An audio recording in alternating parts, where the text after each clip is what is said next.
Predsjedniče Vlade, dakle, moje pitanje se odnosilo na nešto što ste vi također u vašem ekspozeu stavili u poseban fokus. Pitanje nezaposlenosti. Čak ste u prvom paketu mjera koji je Vlada donijela 30. januara 2021. godine imali jedan poseban dio koji se odnosi na smanjenje nezaposlenosti. Tada su vaši ministri Milatović i Spajić predložili jedan zakon za koji su tvrdili da će dovesti do smanjenja nezaposlenosti, odnosno postaći novu zaposlenost u Crnoj Gori.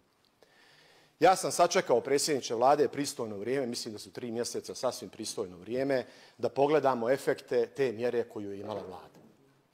Pres je bio 30.1. danas je bezmalo 30. april, dakle februar, mart, april, 3 mjeseca i ja ću vam saopštiti podatke. Predsjedniče Vlade, dakle od trenutka 31. decembra 2020. godine do kraja marta broj nezaposlenih u Crnoj Gori je porastao sa 47.000 na 55.000 ili procentualno nešto skoro 20%. I pored ovoga, o čemu ste vi 30.1., ne vi nego vaša Vlada, govorili da će tim prvim paketom mjera da se smanji nezaposlenost, odnosno motiviše novo zapošljavanje. Od toga, predsjedniče Vlade, nema ništa. Samo za 5 mjeseci nezaposlenost je porasla za skoro 20%.